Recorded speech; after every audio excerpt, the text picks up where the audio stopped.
இதெல்லாம் அப்படியே வச்சுருக்கேன். சால்ட்டு, மஞ்சள் பொடி, மிளகாய் பொடி இது எல்லாத்தையும் மிக்ஸ் பண்ணி மசாலாவை போட போகிறோம் மீனுக்கு. நான் ஒரு கையிலேயே செல்லை வச்சுக்கிட்டு ஒரு கையிலேயே இதெல்லாம் பண்ணவும் எனக்கு இதெல்லாம் எடுத்து தனித்தனியாக வச்சுருக்கேன். இதெல்லாம் மிக்ஸ் பண்ணிக்கலாம் ஃப்ரை பண்ணுறதுக்கு. வாங்க மசாலா போட்டாச்சு. நான் கடையில் வாங்குகிற மீன் மசாலாலாம் போட மாட்டேங்க. வீட்டில் அரைக்கிற நம்ம வீட்டு மிளகாத்தூள் தாங்க. பாருங்க பூசும்போதே கமகமகமான வாசனை வருதா. இதுக்கு உப்பு, மஞ்சத்தூள், மிளகாத்தூள் போட்டு அப்படியே பூசி ஒரு 10 நிமிஷம் ஊற வச்சிடணுங்க. இது ஊறுறதுக்குள்ளேயே அப்படியே வெங்காயம் கட் பண்ணி வச்சா இப்போது குழம்பு வைக்க போகிறோம். மீன் குழம்பு. வாங்க குழம்பு வைக்கிறத பார்க்கலாம். மீன் மசாலா பூசி வச்சா இதை அப்படியே கழுவி வேஸ்ட் எதுக்கு பண்ணணும். புளி ஊற வச்சுருக்கேன் குழம்புக்காக. அதுலேயே அப்படியே வாஷ் பண்ணிக்கிறேன். ஏன்னா அந்த புளி கூடயே அந்த மிளகாத்தூளை வேஸ்ட் பண்ணாமல் கழுவி விட்டுடலாம். ஓகே, மண் சட்டியில் வச்சு பாருங்களேன், குழம்புலாம் சூப்பராக இருக்குங்க. அது நம்ம உடம்புக்கும் நல்லதாக தாங்க இருக்குது. இது நாங்கள் எங்கள் திருவிழாவில் வாங்கின மண் சட்டி தான். இதே மாதிரி இன்னொன்று இருக்குது குட்டி எங்கிட்ட. அவ்வளோதான் காயுது. சட்டி காஞ்சதும் எண்ணெய் ஊற்றி கொஞ்சம் தக்காளி வெங்காயம் எக்ஸ்ட்ரா போடுவேங்க நான் மீன் குழம்புக்கு. அப்போ தான் கொஞ்சம் குழம்பு திக்காக வரும், டேஸ்ட்டாக இருக்கும். நல்லா ட்ரை பண்ணி பாருங்கள். எண்ணெய் காஞ்சிடுத்து. பாருங்கள் தக்காளி இப்படி சென்டராக உள்ளதை கட் பண்ணி எடுத்துக்கணுங்க. கிட்னியில் கல் வர்றதுக்கு இதுவும் ஒரு காரணமாக. இதெல்லாம் கட் பண்ணி எடுத்துகிட்டு தக்காளியை கட் பண்ணிக்கலாம். மீன் குழம்புக்கு கடுகு போட மாட்டாங்க, வெந்தயம் தான் போடுவாங்க. நிறைய பேர் இப்படி தான் யூஸ் பண்ணுவாங்க. சிலர் தான் கடுகு போடுவாங்க. நாங்கள் வெந்தயம் தான் போடுவோம். வெந்தயம் பொரிச்சுட்டு வெங்காயத்தை எடுத்து கொட்டிடணும். ஓகே, வெந்தயம் வந்து கருகிடக்கூடாது. போட்டுடலாம். வெங்காயம் போட்டுடலாம். வெங்காயம் போட்டு நல்லா மிக்ஸ் பண்ணிடலாம். இது வெங்காயம் நல்லா வதங்கணும். வதங்கின பிறகு மஞ்சள் போடலாம்.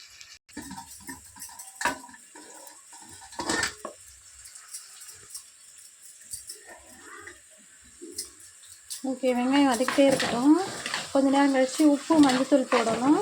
அப்புறம் இந்த பச்சை மிளகாய் பார்த்தீங்களா, இந்த மாதிரி 2ஆக கட் பண்ணி வச்சுருக்கிறேன். இந்த பச்சை மிளகாய் ஒரு 4 போட்டுக்கலாம். பச்சை மிளகாய் போட்டோன்னா அவ்வளோ டேஸ்ட்டாக இருக்கும், வாசனையாக இருக்கும் மீன் குழம்பு. இது ரொம்ப மெயின். இதையும் இது கூட போட்டுக்கலாம். நான் எப்போயுமே வெங்காயம் வதங்கும் போது உப்பு போட்டுருவேன். கல் உப்பு தான் மோஸ்ட்லி யூஸ் பண்ணுவோம். தேவைப்பட்டால் சால்ட் யூஸ் பண்ணிப்போம் சாப்பிடும்போது மட்டும். 2 ஸ்பூன், இந்த ஸ்பூன் தான் எனக்கு அளவு. 2 ஸ்பூன் போட்டால் கரெக்டாக இருக்கும்.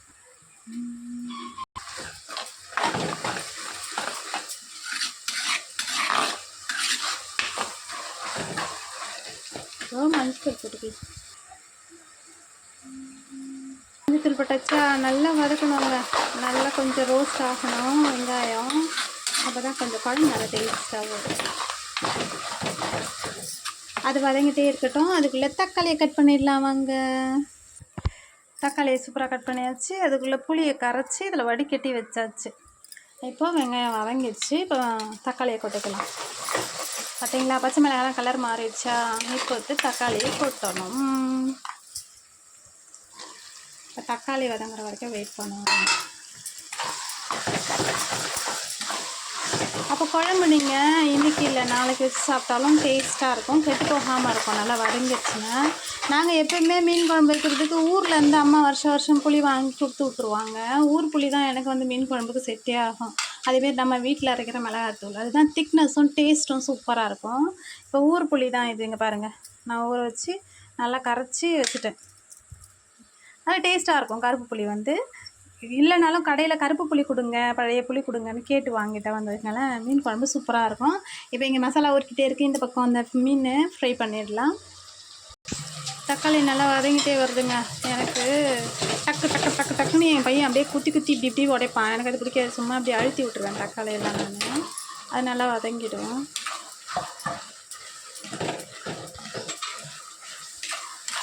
நல்லா வதங்கிடுச்சா. எண்ணெய் அப்படியே சுருண்டு வருதுனாலே அது வதங்கிடுச்சுன்னு அர்த்தம். அடுத்தது மிளகாத்தூள் போட்டு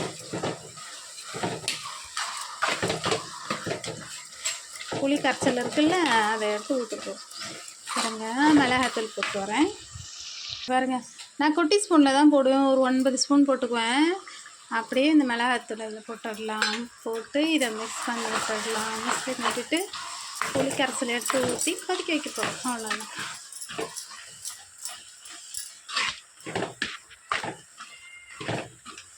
ஆச்சா, மிளகாத்தூள் போட்டாச்சுங்க. இப்போ நான் ஆல்ரெடி கரைச்சி வடிகட்டி வச்சுருக்கிற அந்த புளி கரைசலை ஊற்றுறேன். தண்ணி எப்போயுமே மீன் குழம்புக்கு மிக்ஸ் பண்ணிக்காதீங்க. புளி ஊற வைக்கிறோம்ல, அதே 2-3 முறை கழுவி வடிகட்டி வச்சுக்கிட்டோன்னு வச்சுக்கோங்களேன். அந்த தண்ணியை மட்டும்தான் ஊற்றுறோம். இப்போயும் அடியில் திப்பி நிற்கிது பார்த்தீங்களா, இரு கட்டிக்கணும். அவ்வளோதான், மீன் குழம்பு குட்டியாச்சு. இது கொதிக்கும் போது க்ளீன் பண்ணி வச்சுருக்க மீனை எடுத்து போட போகிறோம். அவ்வளோதான்.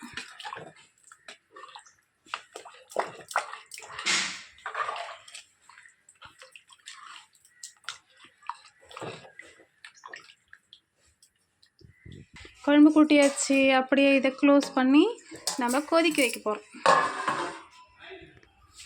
வாங்க, இந்த பக்கம் வந்து மீன் ஃப்ரை பண்ணிடலாம். இது இந்த பக்கம் பால் காய்ச்சி வச்சுருக்கேன், இதை எடுத்து வச்சிடலாம். அவ்வளோதான், மீன் ஃப்ரை பண்ணிடலாம். இந்த பக்கம் ஒரு வேலை முடிஞ்சிடும். குழம்பு ரெடி ஆகிறதுக்குள்ளே மீன் ஃப்ரை பண்ணிட்டோன்னு வச்சுக்கோங்க. ஆல்ரெடி சாதம் அடித்து வச்சுருக்கேன், அப்படியே சாப்பாடு கொடுத்துடலாம் பசங்களுக்கு. இதெல்லாம் செஞ்சு முடிக்கிறதுக்குள்ளே நம்ம கொஞ்சம் டயர்ட் ஆயிடுறோமா. ஒரு காஃபி குடிக்க போகிறேன், வாங்க காஃபி குடிக்கலாம். இந்த 2 ரூபா பேக் வந்து ஈஸியாக இருக்குங்க. ஒரு ஆளுக்கு காஃபி போடுறதுக்கு இது கரெக்டாக இருக்குது. மற்றதெல்லாம் வாங்கினா இப்போ ஓப்பன் பண்ணி வச்சா வேஸ்ட் ஆகிடுது, பிசு பிசுன்னு ஒட்டிடுது, கட்டி ஆகிடுதுல்ல. அதனால் நான் 2 ரூபா சேஷை தான் வாங்குவேன். லைட்டாக சக்கரை போட்டுக்கலாம், நிறைய சக்கரை போட மாட்டேன், அவ்வளோதான். மண் சட்டின்னா இது ஒரு பிரச்சனைங்க. நம்ம கலரி விட்டுக்கிட்டே இருக்கணும், இல்லை அடி பிடிச்சிரும். அப்பப்போ திறந்து கொஞ்சம் மிக்ஸ் பண்ணி இப்படி அடியோடு கொஞ்சம் கலர்னோன்னா அடி பிடிக்காது, டேஸ்ட்டு நல்லாயிருக்கும். அது ஒன்று தான் மண் சட்டியில் நம்ம பார்க்க வேண்டியது. கொஞ்சம் நேரம் நீங்கள் பார்க்காம விட்டீங்கன்னு வச்சுக்கோங்களேன், அடி பிடிச்சிரும். அப்புறம் இந்த அக்கா தான் மண் சட்டியில் செய்ய சொன்னாங்க, டேஸ்ட்டாக இருக்கும்னு சொன்னாங்கன்னு சொல்லிடாதீங்க. அப்பப்போ கொஞ்சம் ஓப்பன் பண்ணி இந்த மாதிரி கலரி விட்டுக்கோங்க. இது நல்லா கொதிச்சதும் மீன் போட்டுடலாம். வாங்க காஃபி குடிக்கலாம். ஏடு யார் யாருக்கு பிடிக்குன்னு சொல்லுங்கள். எனக்கு ஏடு அவ்வளோ பிடிக்குங்க. ஏடெல்லாம் போட்டு அப்படி காஃபி போட்டு கொடுத்துருவேன். என் பசங்க ஏடுனாலே வாந்தி எடுத்துருவாங்க. சூப்பராக காஃபி ரெடி. மீன் ஃப்ரை பண்ணிடலாம்.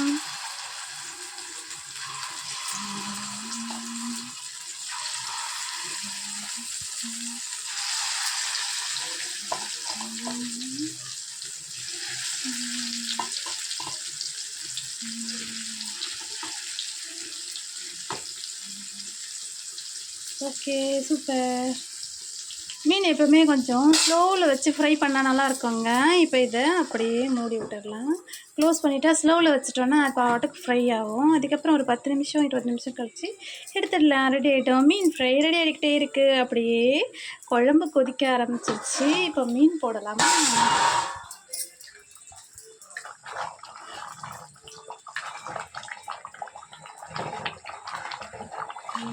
எப்படி கொதிக்குது பார்த்தீங்களா? இப்போ அலசி வச்சுருக்கிற மீனெல்லாம் எடுத்து போட்டுக்கலாம். இது அப்படியெல்லாம் அங்கே ஒரு 10 நிமிஷம் வந்துச்சுன்னு வச்சுக்கோங்களேன், அப்படியே டேஸ்டான மீன் குழம்பு ரெடி. நிறைய பேருக்கு ஏரி மீன் பிடிக்க மாட்டேங்குதுங்க. ஆனால் அது தாங்க ஹெல்த்தி கூட. கடல் மீனை விட ஏரி மீன் தாங்க நல்லது. அதை நம்ம கொஞ்சம் நல்லா உப்பெல்லாம் போட்டு கழுவிட்டு நல்லா புளி மிளகாத்தூள் கொஞ்சம் தூக்கலாக வச்சு அந்த குழம்பு வச்சிங்கன்னு வச்சுக்கோங்களேன். நிறைய பேர் சேறு வாசனை வருதுன்றாங்க, அது எனக்கு தெரியல.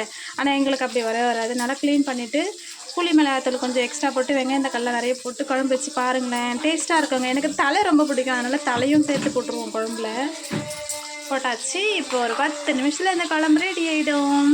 ஆனால் 10 நிமிஷத்தில் நான் ஒரு 2-3 வாட்டி இப்படி கலரி கொடுத்துக்கிட்டே இருக்கணும். சட்டியில் வந்து டக்குன்னு அடி பிடிச்சிரும். பாருங்கள், போட்டதுமே கலர் சேஞ்ச் ஆகிடுச்சு பார்த்தீங்களா மீன். அது வந்து மீன் குழம்புனாலே கொஞ்சம் அப்படி தான் டேஸ்ட்டு நல்லாயிருக்கும். அடி பிடிச்சிரும் சட்டியில், கலரி விட்டுக்கிட்டே இருக்கலாம். சரிங்களா?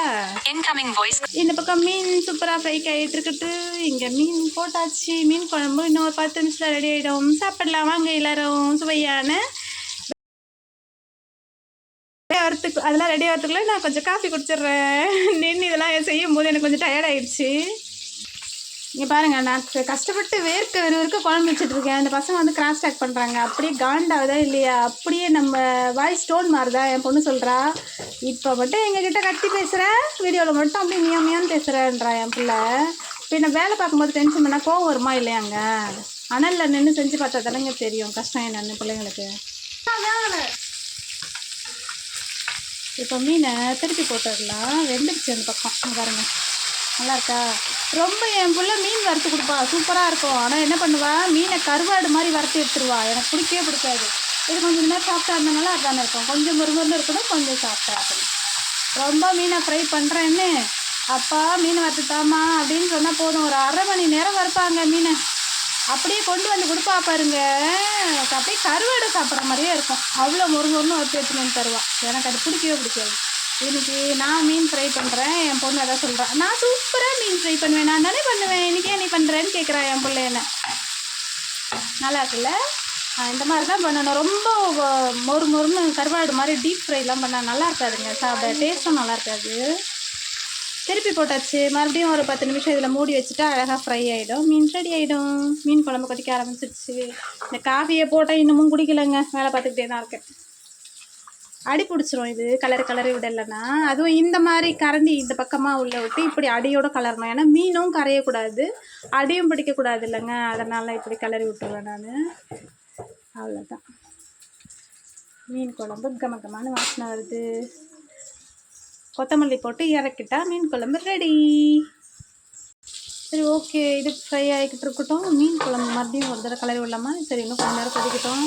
அப்படியே இந்த காஃபியை குடிச்சு முடிப்போம். இங்கே பாருங்க, ஏடு நல்லா இருக்கா? எனக்கு பிடிக்கும். என் தட்டை கழுவுன்னு சொன்னேன், போய் உட்காந்துக்கிட்ட நீ பாட்டுக்கு.